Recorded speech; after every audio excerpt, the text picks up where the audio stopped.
Hey there. Ready for another deep dive? Today we're going really fundamental, like way back to the beginning. Fertilization. You sent over some research on it and how sperm and egg recognize each other, and Yeah, it's way more intricate than I ever realized back in school. it really is. It really is remarkable. You think about it, we kind of take for granted this seemingly simple act of two cells coming together, Right. but the mechanics behind it, the underlying mechanisms of that moment are so precise. It's like this delicate dance that's been, choreographed over millions of years. It's true, and what I find so fascinating about this particular research is how they used AI to help unravel it, which is kind of mind-blowing to me, Right. that we're using, cutting-edge technology to unlock these secrets of life. Exactly. Using AI, this group used AlphaFold, which is a program that can predict protein structures, Okay. and it does it incredibly well. Wow. So it's like having this superpowered detective that can just sift through mountains of data, genetic data in this case, and pinpoint, okay, these are the molecules involved. So what did it find? What's the tell-all? What's happening at the molecular level when the sperm meets egg? So you can almost imagine it like a locking key, but on a scale that's thousands of times smaller than the width of a human hair. Okay. The sperm has this protein complex, let's call it the fertilization key, Okay. that's essential for interacting with the egg. So it's carrying the key. What's it trying to unlock on the egg? So the egg has its own set of proteins acting as a lock. And Right. what they found, what the AI helped uncover, is that this fertilization key on the sperm isn't just one protein, it's actually a complex of 3 proteins working together. Oh, wow. And one of these proteins was previously unknown to science. So we're still uncovering these fundamental building blocks. Yes. Wow. And we're relying on AI to predict it before we even see it. Precisely. It really highlights how powerful these tools are becoming. It's incredible. In biology, not just to analyze data faster, but to guide us towards new discoveries. So this fertilization key, this protein complex, is this across the board or is it just in humans? So that's one of the most fascinating aspects of this, Okay. is that this 3-protein complex is remarkably conserved in vertebrates. So anything with a backbone. Exactly. Fish, birds, reptiles, mammals, they all seem to use this same basic mechanism. Wow. The sperm's key is remarkably similar. So they're all kind of using the same strategy. So what about the egg? The egg must have a corresponding lock. Yes, you're exactly right. Okay. The egg does have this protein that acts as a lock, and it's been given different names in different species. A bouncer in zebrafish, Juno in mammals. Okay. And here's where the plot I thickens. knew there was a but coming. There's always a twist. Yeah. While the sperm's fertilization key has remained remarkably stable across species, the egg's lock has actually changed and evolved over time. Wait, so they haven't co-evolved. Right. Like why would the egg change if it's working? That's the million-dollar question, and it's something that researchers are, really eager to unravel. So we've got this ancient mechanism, Yes. and for some reason, the egg is like, I'm changing the locks. Yeah, exactly. Like, what could it all mean? And that's what we're gonna explore as we go further into this research, and Yes. what this means for evolution, but also for things like fertility treatments. Okay, so we've got this evolutionary mystery, I'm changing the locks on the egg side of things. But before we get into the why, how did they figure all this out? We can't just watch it, right? Like how did they see it happening? Well, this is where the power of the AI comes in. Okay. Because this AlphaFold program, it was instrumental in being able to predict, hey, this 3-protein, this fertilization key, this is it. And analyze all this data, like I said, mountains of genetic data, and pinpoint, oh, this protein we didn't even know about before. This is essential. And here's how it looks, and here's how it's interacting. So it's like, so the AI basically was like, here's the treasure map. And they're like, let's go find the treasure. Yeah, exactly. See if it's really there. Exactly. But to be sure, they didn't just take the AI's word for it. Right. They did experiments to confirm this, AlphaFold's prediction. Okay.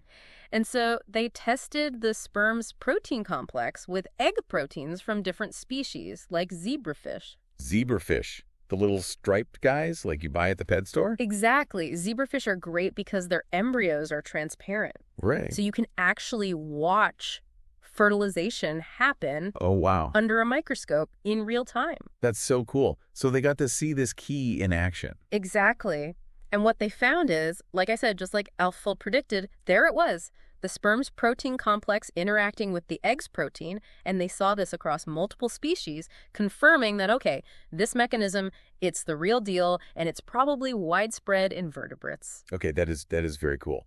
But back to the, evolutionary puzzle. Yeah. Why change the lock if it's working? Yeah, it's counterintuitive, right? It is. So what the main hypotheses Okay. is that these changes in the egg's protein, it might be a way to prevent cross-species fertilization. So it's like a security system. Exactly. It's like, I'm upgrading my locks just to make sure only the right sperm can get in. So important, right? Because if you think about it on evolutionary scale, you have to maintain the integrity of a species. Otherwise, who knows what would happen? Right. You mix a fish and a bird, and exactly. you get, I don't even know. You get a mess.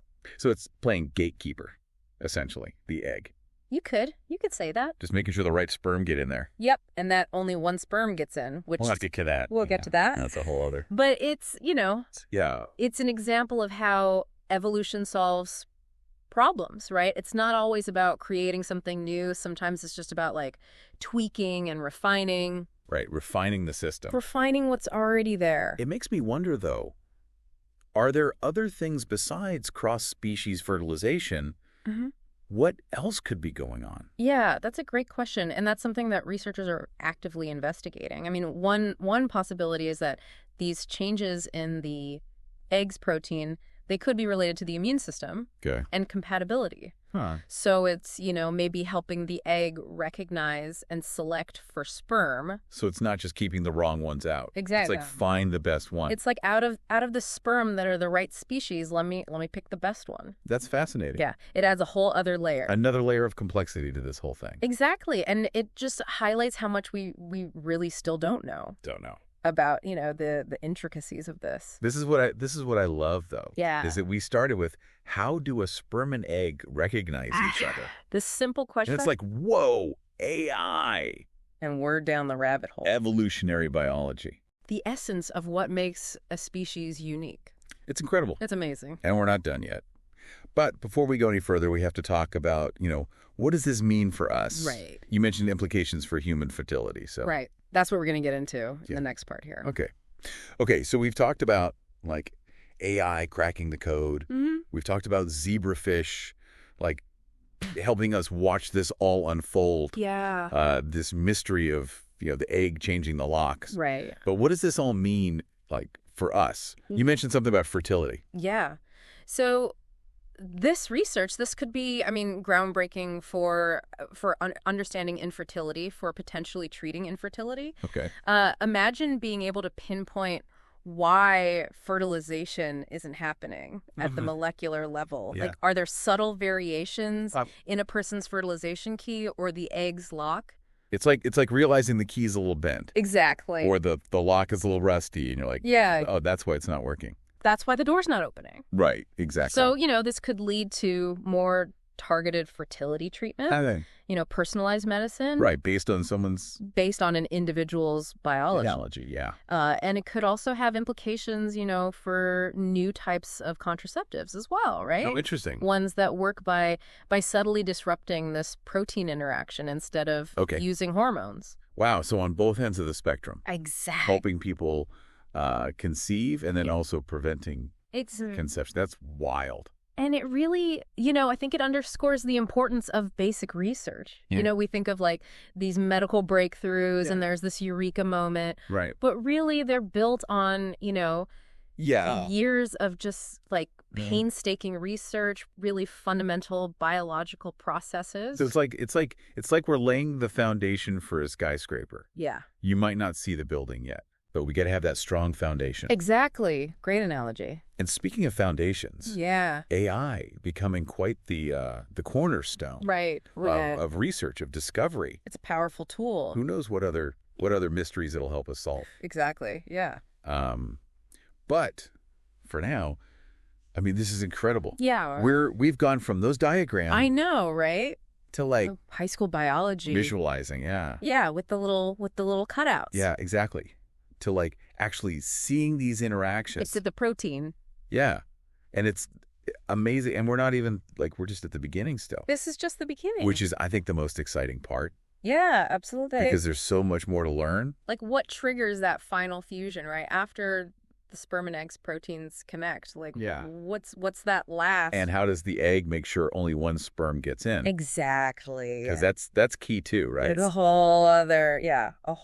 It's like we've read the first page of a really good book. Yeah. And now I'm like, I need the next chapter. Yeah, exactly. You've got to know what happens next. You know what?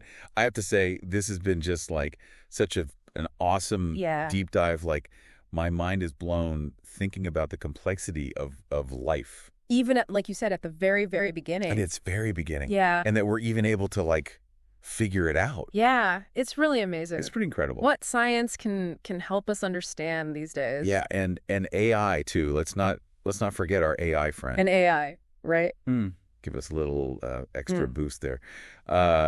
Well, I think this is a good place to stop, I would say. Yeah. This has given us a lot to ponder. A lot to ponder. To think that something that's been happening for millions of years, we're just like now still holds so many secrets. Unlocking the secrets. It's so cool. Exactly. I don't know about you, but I'm ready for another deep dive. What do we got coming up?